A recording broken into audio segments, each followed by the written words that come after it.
It's June 15th. Welcome so much. Welcome so much to a writing vlog. I feel like I don't see people talk about structure when you're using dual point of view. It's just kind of like I sat down and got everything that was supposed to be in my outline onto the page, and there's no through line for the scene, really. I don't know how this happens. Have I learned nothing? Now we're in his point of view, and we can see right away, internally, he's feeling very differently than he portrayed externally. Then at that point, she's like, this guy, he sucks. I finished it. This is so exciting. So that's the whole first quarter of the book that is edited to a second draft. We're going to be writing for a week and we're going to see how things go. I'm in the middle of writing my draft 2 of a possibly rom-com romantasy between a fae shifter. Nope, they're not a fae shifter. Between a fae and a dragon shifter. And I love this story. It's going well. The story is going well. I'm not doing well. Am I doing well? We don't know. I'm in the middle of like a season of being overextended between household tasks and children and life and just essentially living life. Everything's fine. It is also though so much. So let's have a week of writing with real life happening and not being in a great mood. We're working with 9 chapters to straighten out this week. And the word count is at 19,839 words so far. So, good place to be. I'm going to help the kids finish getting ready for school. So it's 8:50. We're doing a car clip. I just dropped the kids off at school, and I'm just parked nearby because in 30 minutes I need to go back to the school to do my son's kindergarten celebration. So I have my laptop, and we're going to take a look at chapter 10. That's what we're looking at right now. Chapter 10 is immediately after the inciting event. The inciting event has to do with the arrival of this magical artifact, and so now we have a conversation of figuring out here what to do about this magical artifact's arrival and how the book is going to sort of go at this point. At the moment, what I have is technically fine.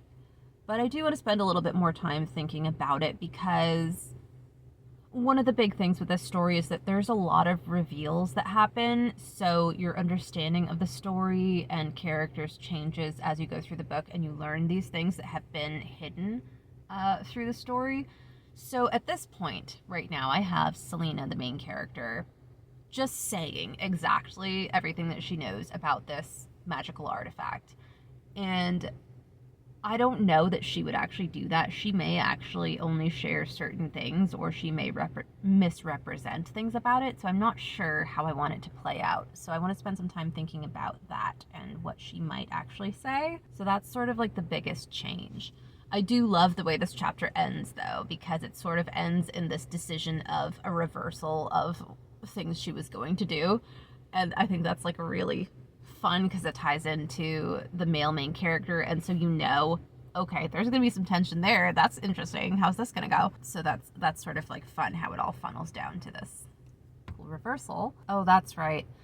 And the other thing is that I had thought I was gonna do one thing with the way that fae magic is in this world, and I decided one of the big things I'm changing from draft 1 to draft 2 is I'm not gonna do fae magic in that way. So I was thinking I would do fae magic as the elements and do like the house of air and the house of fire and all this stuff. And it just wasn't making sense as I was going through things, and some of the clunky feeling things that had been going on in the second half of the book felt like they were kind of tied into that idea of the elemental magic, and I was like, I don't know that I really want to do that. So instead I decided I would pull a JoJo's Bizarre Adventure, or like a Hunter x Hunter, and pick one magic thing, and then how deep can we go in that, So with fae, instead of doing elements, I'm like, okay, fae, their magic is all centered on, it's verbal, it's language magic. Like fae can't lie in this world, and their magic has to do with words and the power of words. So, and then I wanted to see what are some kind of interesting ways that we could have differences in the kind of power that Fae could have, different abilities that not every Fae can do the same things because they're just sort of choosing different stuff to do.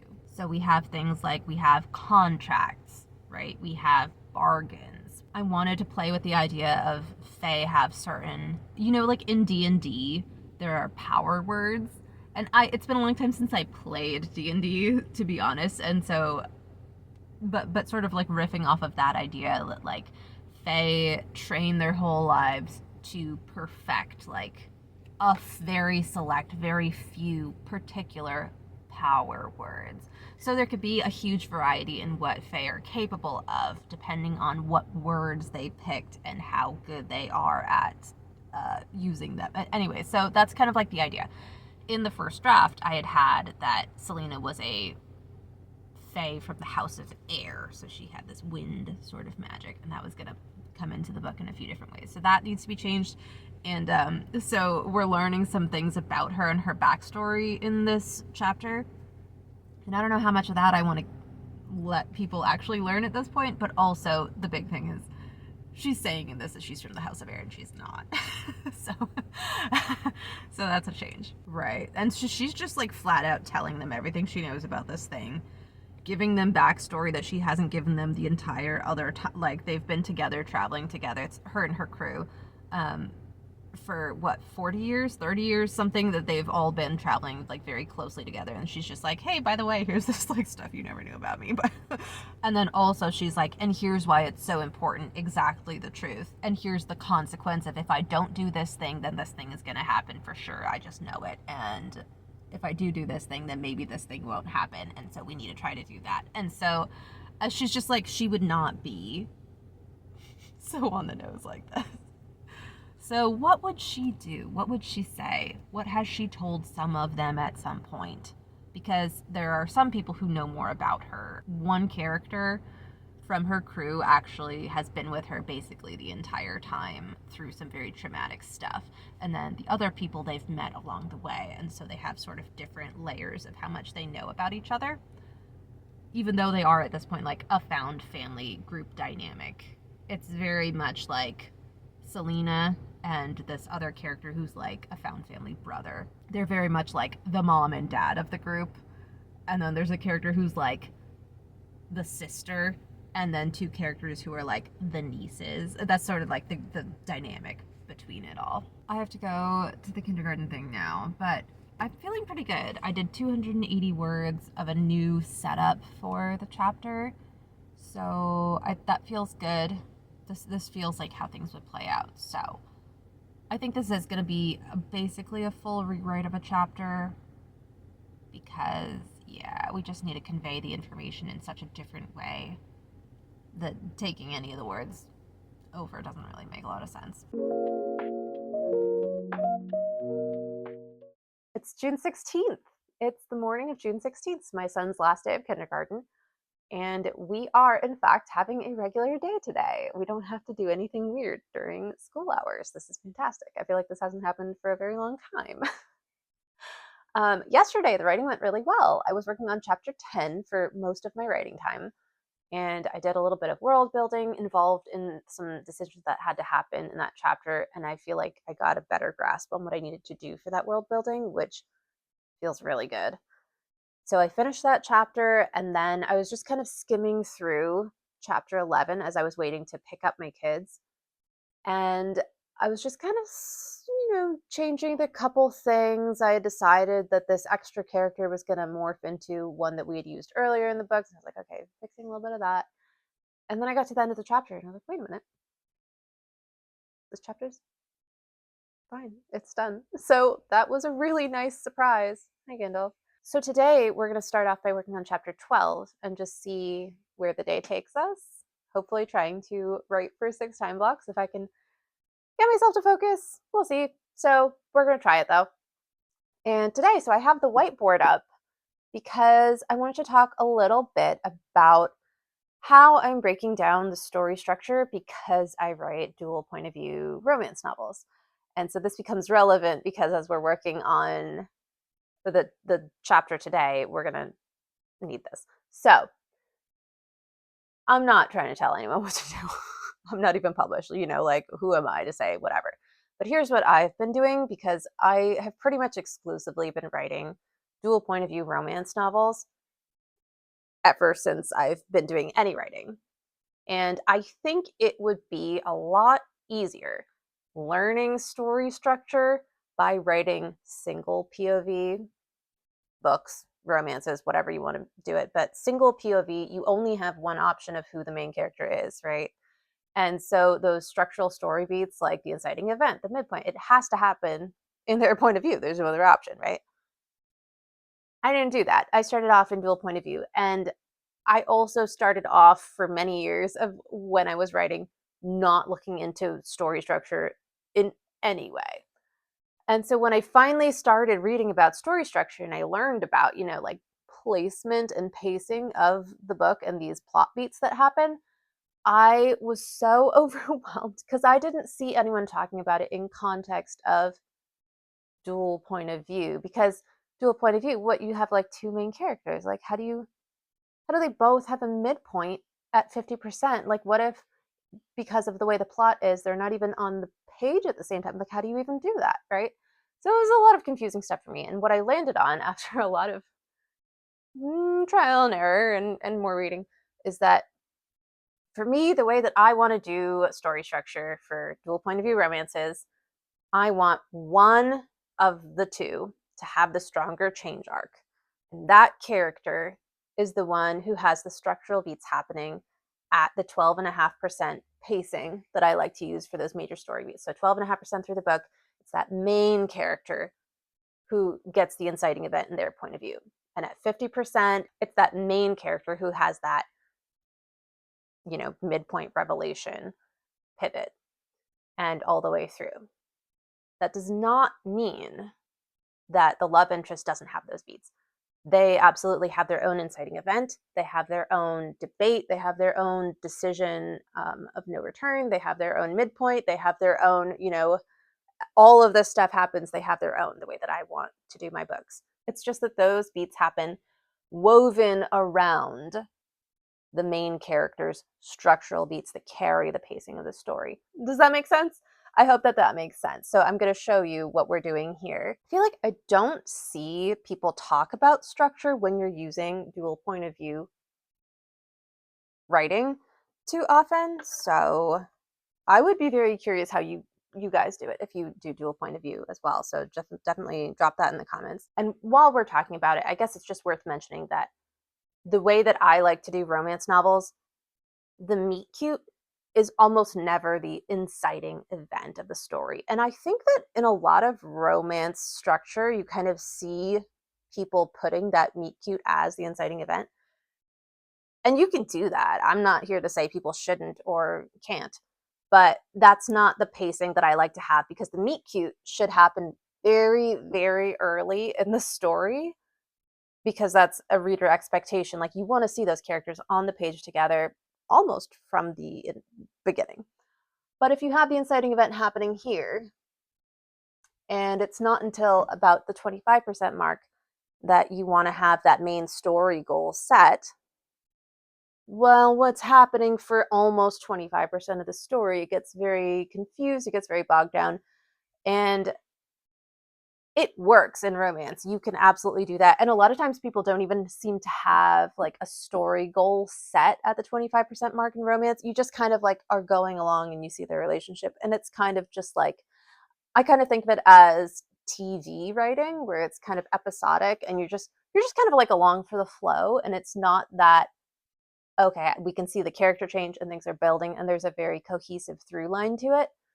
And that's totally fine. And absolutely, so many romance novels that are super popular don't have these structure beats happening the way that I like to do them. So this is obviously, no one has to do this. You can be a absolute bestseller by not doing this. It's just that I really like to see the character arc. And I think that's one of the most interesting parts of romance novels. How do these characters change each other? And I want to see that. So the meet cute is a romance beat. It's not a structural beat the way that I use it. Usually, the meet cute is like the initial problem that the main characters face. It creates a problem that they have to deal with in their status quo, but it's something they could walk away from. Something else happens tied to their internal need that is triggered by the inciting event. Gandalf, can you please not? Okay, I forget where we were. But anyways, so chapter 12, we're going to get to why this is relevant to talk about right now. So right before the inciting event, the chapter before it, I believe, we had a big confrontation. Let me make it bigger. We had a big confrontation between Ragnar and Selena, and the result of that led to a realization that Ragnar had that was then his inciting event for the book, and he can't, not know it, not think about it now. So that's his inciting event. And then we needed to just jump over POVs so that Selena could react to that confrontation and also have her own inciting event for the book. There's something that happens. Then directly after that, we had a chapter where Selena was deciding how she was going to handle the inciting event, and she didn't have time to process anything that happened in this confrontation. She had to just react to the actual inciting event of the book. After that, chapter 11 was where Ragnar needs to react, finally, to the inciting event that he had a couple chapters ago. So this is the chapter that we're writing right now. And I'm going to be doing something in this book that I'm not going to like tie myself to it. I probably won't do this in every single book, but in this book, what makes sense is that structurally, this first sequence of the book is the status quo, right? And it ends at the inciting event. But during the status quo, you're setting up what, baseline is for the characters, what they need, and how they need to change, going forward through the book. The second half, sequence 2, ends at that 25% mark where they have the door of no return or the break into 2, and they have a decision about, here's what I'm going to do because of the inciting event. And this is what carries the story all the way through to the end. But in here, we have the debate where they're not really sure what they're going to be doing about it, and they're kind of trying different things. Maybe they're trying to stay in the status quo until they realize, oh no, I can't. I have to do this thing. So most of the time, you would have the main character having the debate about, here's the thing that just happened. What do I do about that? And then that's what's happening through this part, and then they decide what they're going to do. We're not doing that in this book because Selena knows exactly what she's going to do. She doesn't want to do it, and she's trying to figure out what are the steps, like how do I make this happen, but she already knows what she wants to do. So there's not a debate there. But we need a debate in this part. Ragnar gets the debate. He had his own inciting event, and it really threw him for a loop, and he doesn't know what he's going to do about it. So he's trying to figure out, what do I do about this? Can I, forget about it? Can I move on, business as usual? And so he's going to be doing some things to try to figure out if he can, and he's going to realize finally here, no, I can't.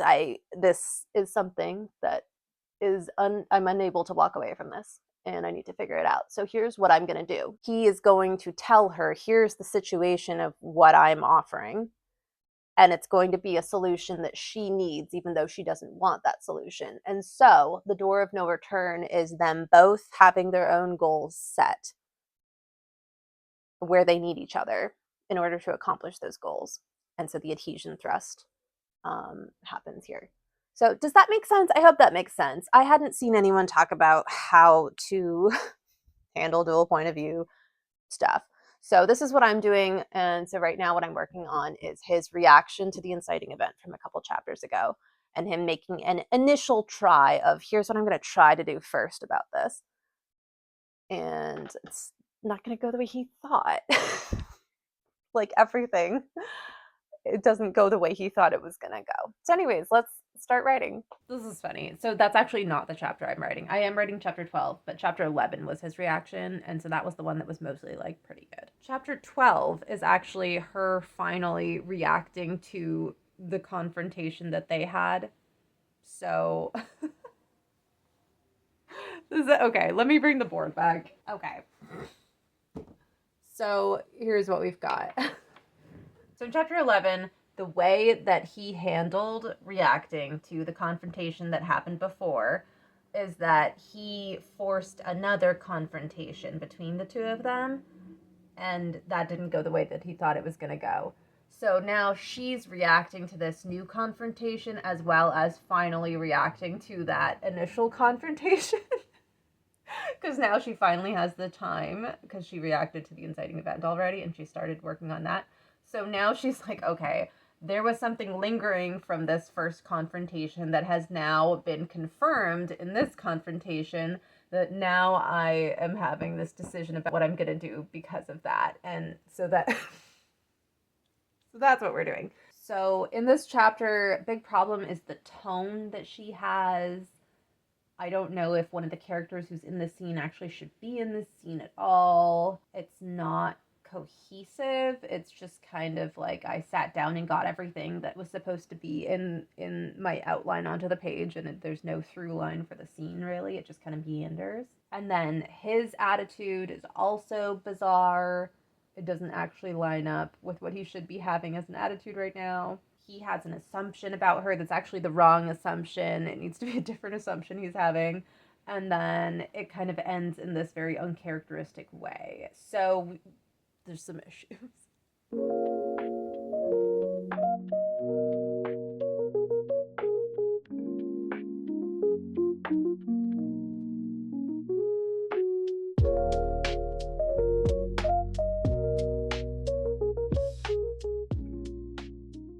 It's June 17th. It's about 11:30 right now.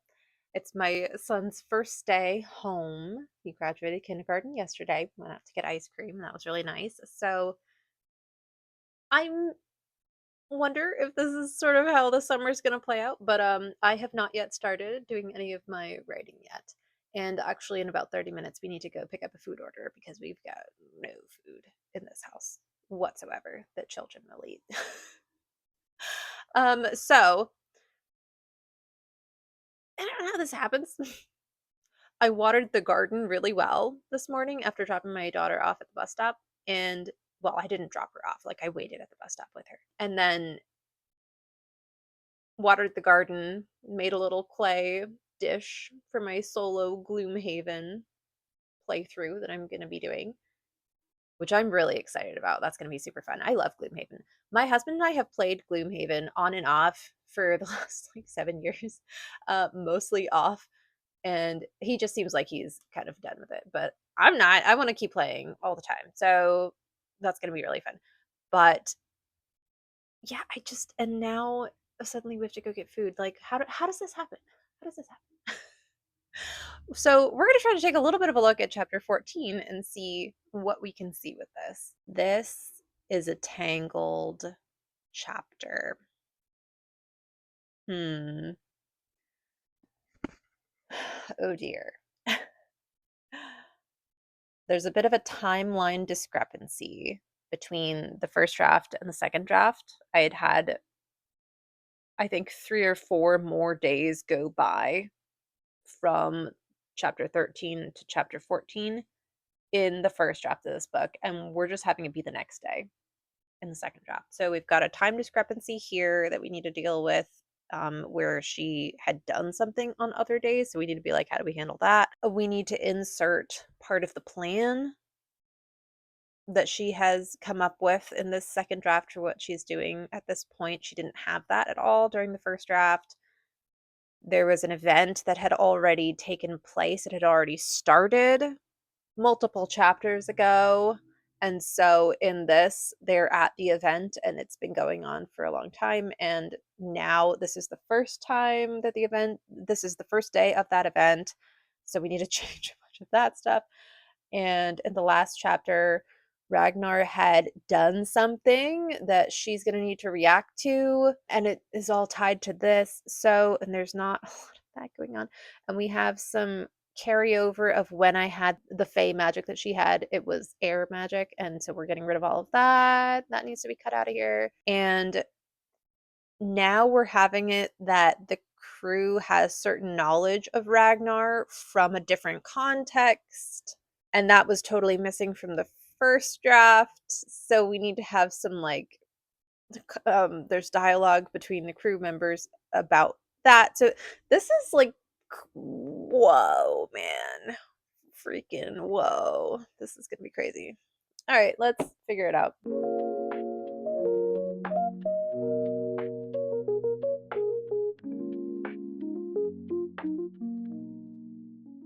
It's June 18th. And have I learned nothing? I was just reflecting on this as okay, back up. This is writing related. So, in the last vlog, I believe I mentioned that I was having memory card issues with the like 2-hour long revision vlog that I had been editing. I put all of the files onto an SD card and anyways, that was what was going on with that. And then the SD card just like died suddenly, unexpectedly. And so I thought I was going to need to re-edit everything because I had edited the whole thing and it was basically done, except that I hadn't done my final watch through to be like, did I miss anything? I don't know. So I thought I was gonna have to edit that whole thing again. I was like, oh boy, this is not good. But I don't have to, and I'm actually uploading it right now. Hooray. Because I use CapCut for editing videos. And so when I opened the file, they were like, oh, like 108 videos on this are not linked. Do you want to link them? I was like, I don't know, like, can I put the files onto my computer and then be like, can you link it to that, even though I dragged it into the thing from the memory card? Like, does that work? Does this make sense? Anyways, it worked. Incredible. So that was really good. And as I was doing my final watch through of that, there was a clip where I was saying, so here's what I learned from fast drafting Project Goblin, draft 1 of Project Goblin, is that I don't like to work at that speed. And what's feeling really good is drafting 1 chapter a day instead of 3. And I listened to me saying that, and I was like, oh, you know what? Probably that's why I've been avoiding writing now and not spending as much time as I feel like I should be spending time and having a hard time concentrating because I'm trying to do 2 chapters, revise 2 chapters every day. I think there's a subconscious rebellion that I'm having against that. And so I'm like, I can barely drag myself to concentrate on fixing 1. And then, no, my creative stuff, all my creative attention is just gone. I've just stopped. And then I can complain about it for these other external reasons. And it's like, well, you know, all those external reasons are valid, um, but I don't want to do more than 1 chapter a day. And it's so easy to get into that let's grind mode. And and I've learned nothing. So so I'm going to stop trying to like finish draft 2 before the end of Q2, which is I actually have like a week left. I don't know, it's like a week and a half left. So it's not like I'm actually running out of time for that. And I only have 4 chapters left that I have to revise. So if I just revise 1 chapter in 4 days, I'll be done. Like, what? Anyways, so silly, very silly. You heard it here first. I'm trying to learn from myself. So, anyways, that's what's going on. And so I'm hoping to do chapter 15 today. I also need to go to the supermarket and get more coffee and get cash back from them so that I can go to the record store that only takes cash so that I can get my husband a couple records for Father's Day. Making him like a little basket of fun little things. So I want to do that. And I have been thinking about book 2 a lot. Book 2 in this series, as well as a completely unrelated project that I mentioned, I think one time last year that I have not been working on, but it's been simmering in the back of my mind for a really long time. And I think if I sat down, I could just plot out a bunch of stuff about it. And that's just kind of been like poking at me, being like, do it, just do it. And that's Project Level 20, which is, I think, technically also going to be a rom com or romantasy technically, but it is going to be dressed up as a fantasy novel. So the tone is going to be more fantasy, the plot is going to be more fantasy, and then it's going to be a strong subplot of rom-com stuff in this sort of like sci-fi gods meets Mad Max Fury Roads in this fantasy twist. That's one though that I'm definitely not going to write for a couple years because I do think that I want that to be my initial foray into becoming a hybrid author and trying to get that traditionally published. I think that would go over well. If that did go over well, then I'd be like, and also I have this fantasy rom-com romantasy sort of vibe quartet. Do you want to buy that? Because I really want to write that. So anyways, this is like long-term plans. I'm thinking that first what I want to do is this first 5-book rom-com romantasy interconnected standalone series, as well as the next trilogy of interconnected standalones that will come after this. And then at that point, once I've done that, so I've written 8 books, published 8 books, then I would be like, and here I am starting to become a hybrid author person while also working on whatever the next trilogy in this universe is going to be. So tentative plans, tentative plans. But so anyways, that one has been banging away, being like, well, what if you use this format to just brainstorm a bunch of the stuff that you already know about and just like get it onto the paper in the right sequence, and then you can keep thinking about it in the back of your mind.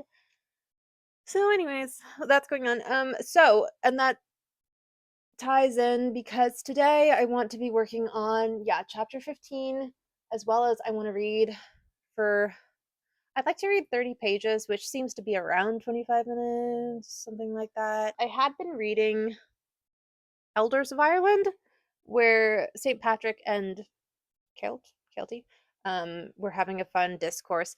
But I got like, I think 4 chapters in, and then life got very busy, as well as I was like, oof, this is fun, but there is no momentum in it. And it is hard while things are so busy to be like, and let me sit down and read this thing that has no momentum. So I do still want to read it. I am still really enjoying it.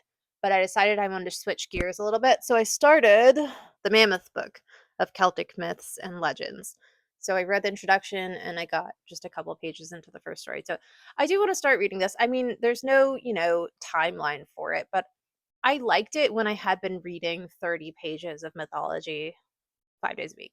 That worked well, and it was good. So, sort of an indefinite plan going forward. This is a little bit of fun too. I'm cleaning out my desk. I'm trying to get a little bit organized in my writing space. It's a bit of a disaster here. But I came across this tucked away in one of the drawers. This is a little template I made for myself, gosh, a while ago. I don't really use it anymore. It's all still true. That is still like what I do, but I don't know, I just don't look at it. But it's kind of fun. So characters start in the middle. They're wholehearted. The Gwen Hayes romancing the beat idea of being wholehearted. So love, no thanks. Love means pain. And so they initially are going this way in their reactive phase. So we have that little guy going this way.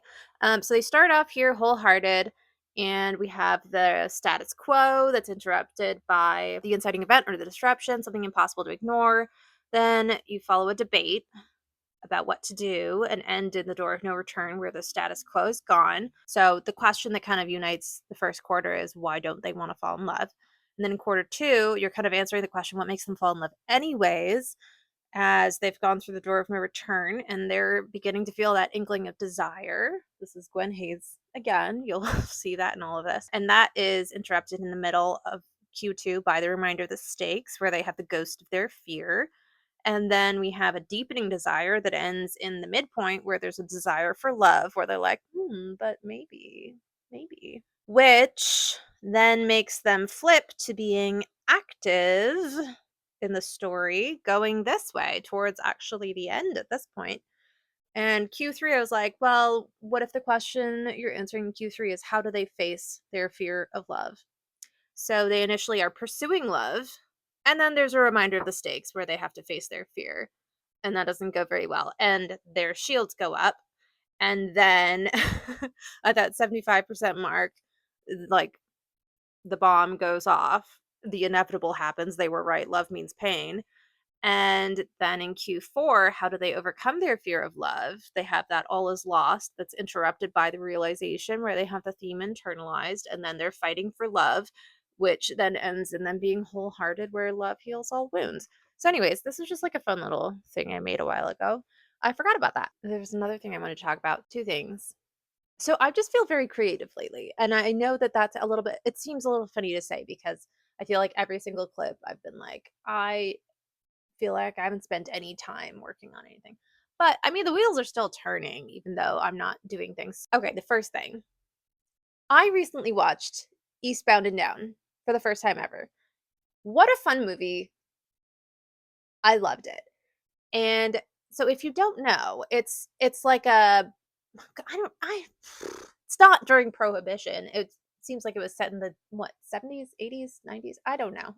Not 90s. There's two main characters and they are running beer, Coors beer across state lines, and for some reason it's illegal to be doing that, and that's what they're doing. And so it's like a cop chase movie. They're really fun and cute, and they're like really good at what they do.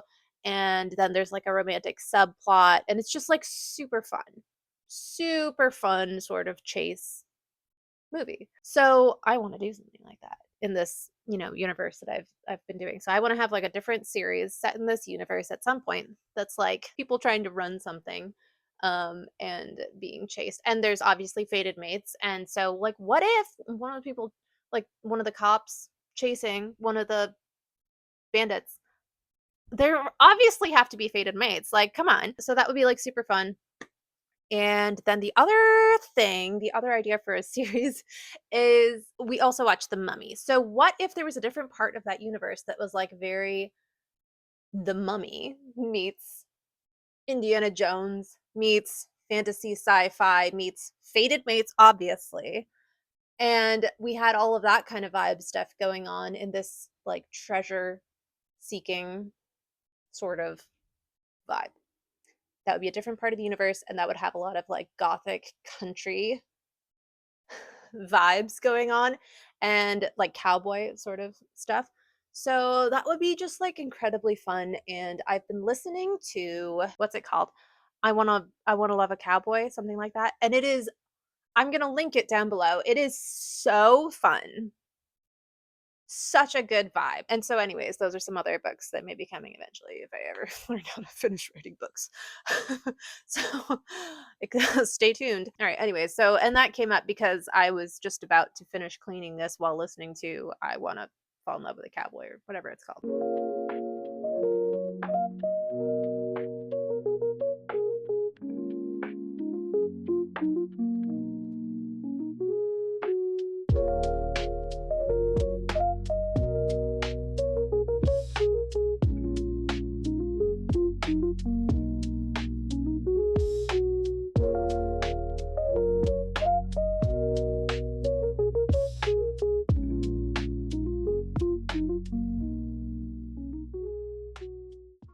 It's officially summer now. It's June 22nd.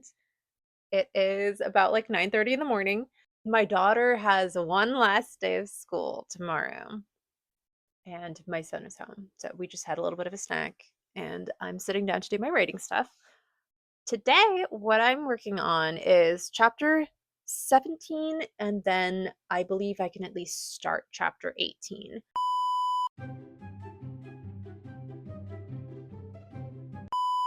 There's very little left I have to do before I'm done with this entire section of the book that was my goal for um for drafting into draft 2 for during this second quarter of the year. There are 21 chapters total, I guess, that I had intended, hoped, prayed, wished that I would be able to accomplish by the end of the quarter, which is this Friday coming up. So we're Monday right now.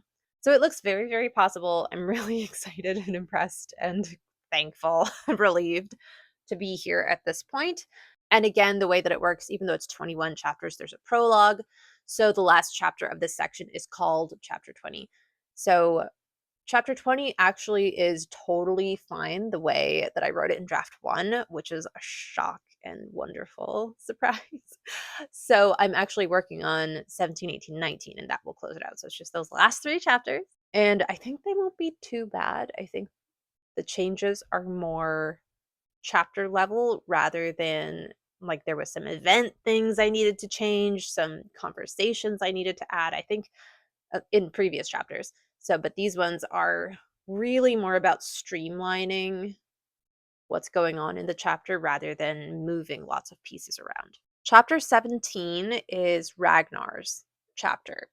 So I had mentioned previously that he is the character having the debate about what he's going to do about this thing that was an inciting event for him.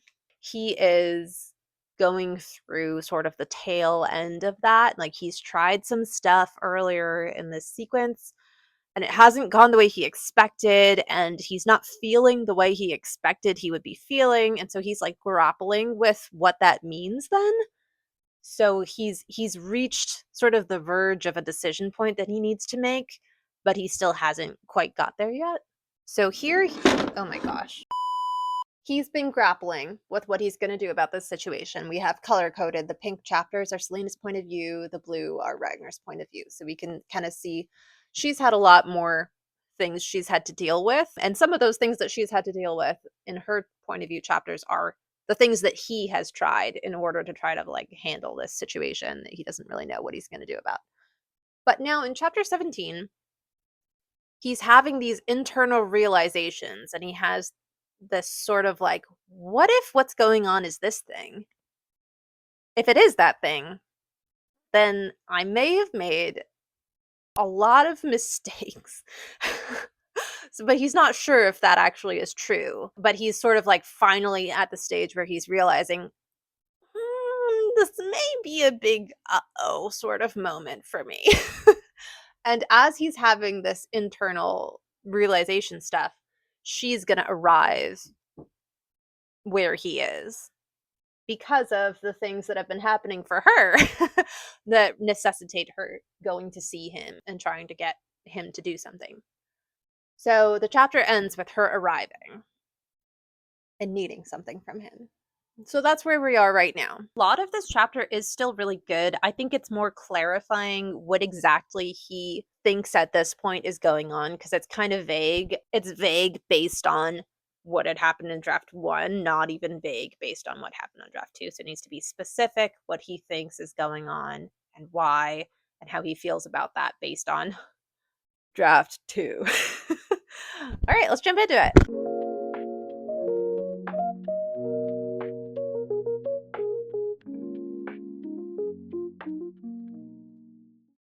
It's July 23. It's the last day of first grade for my daughter, and it's a half day. It is 9:22 right now, so that means that we've got just about 2 hours before I need to go wait for the bus.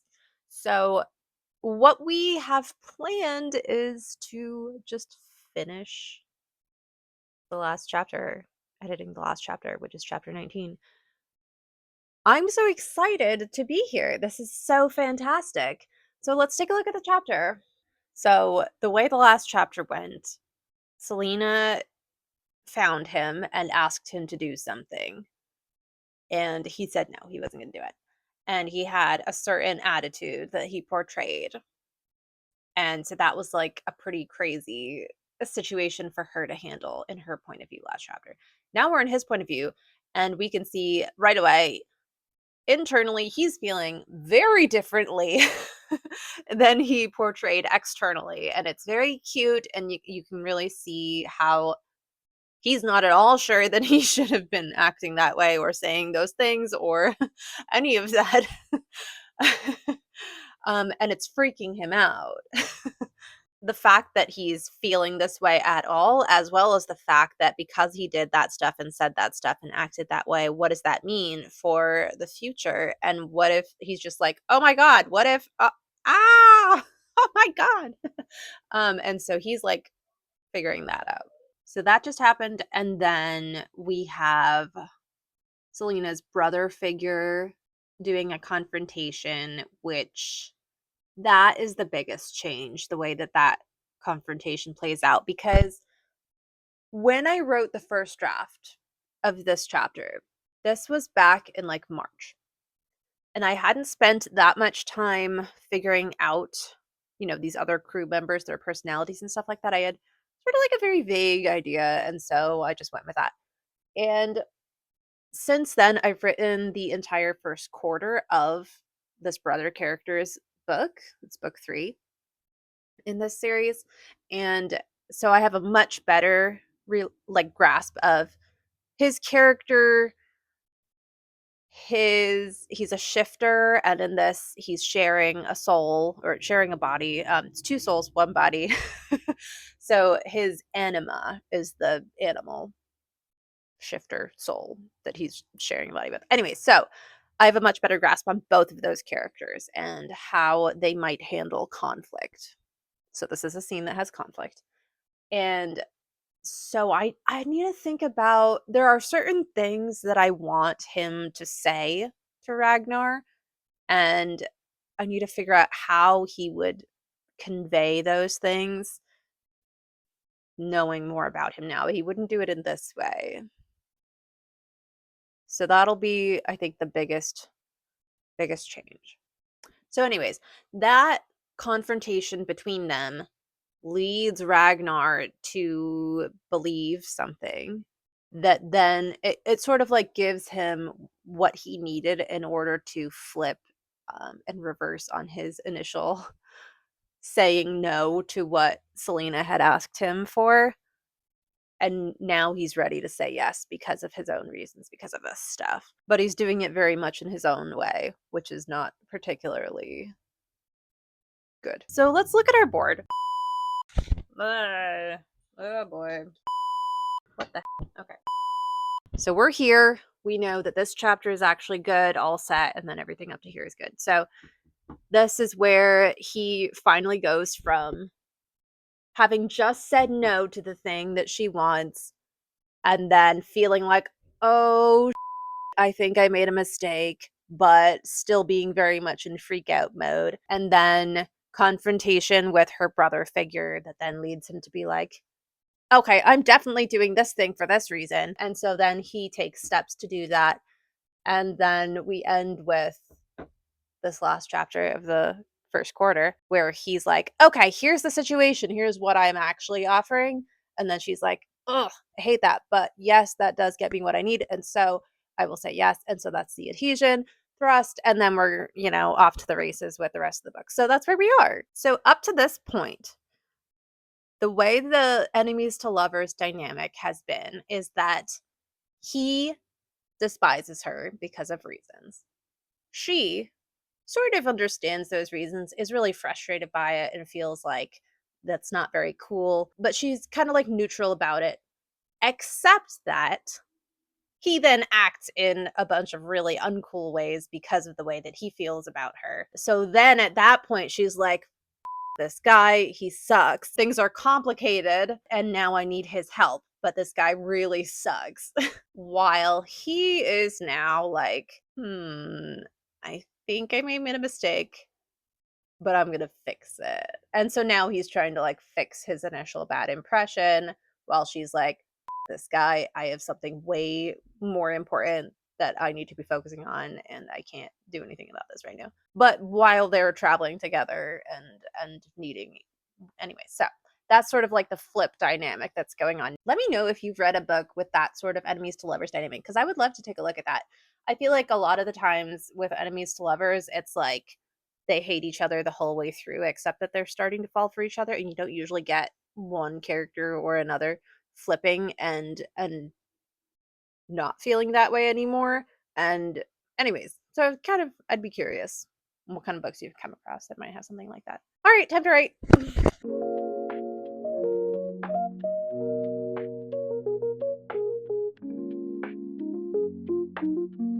I finished it. This is so exciting. So that's the whole first quarter of the book that is edited to a second draft.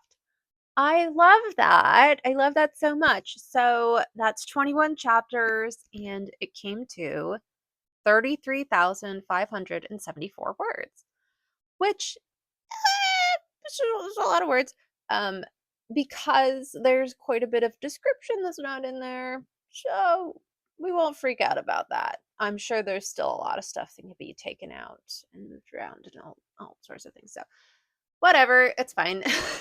I feel really good about how this quarter reads. I feel like not only are the events of the book better and closer to what I want, but I also feel like the layout of the chapters is better. The tone, there's more voiciness. I know the characters better. I'm portraying their interactions better. It's only a second draft, so like obviously you don't it would be a bad feeling if you did a second draft and you're like, "Oh, the tone is worse." I don't know. Like, who knows? Yeah, so this is so good.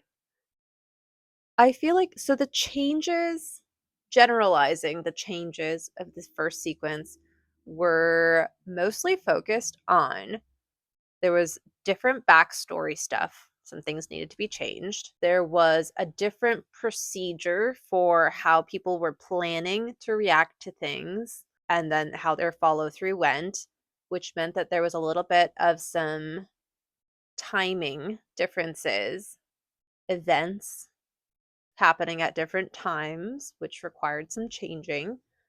There was a different dispersal of information, and there was more hiding of information because of a better reflection of accurate characteristic ways characters would act. So, those were a lot of the changes.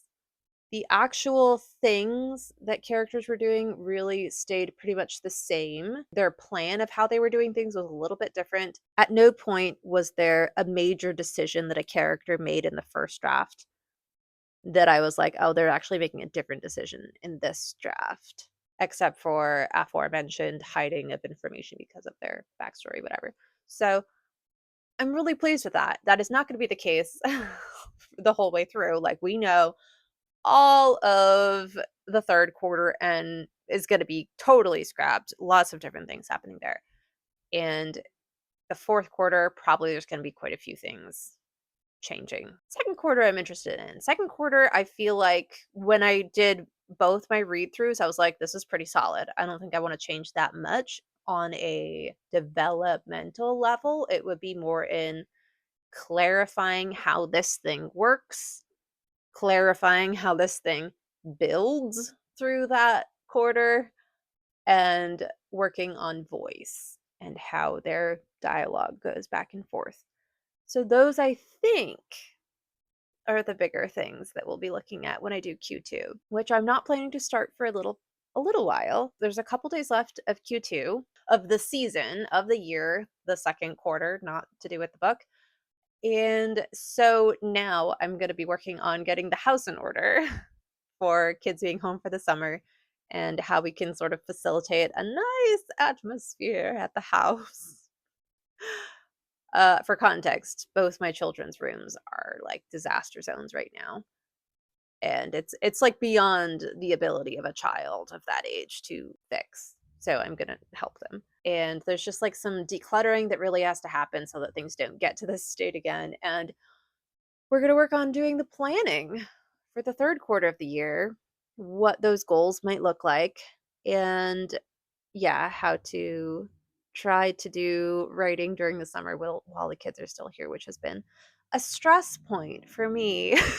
So we're going to work on that. But I have some ideas about how to approach that. So probably the next video will be a reflection on how Q2 went as far as goals and looking at goals for Q3. So thanks so much for following along. And I did realize now that I think I never introduced myself in this video or the last couple.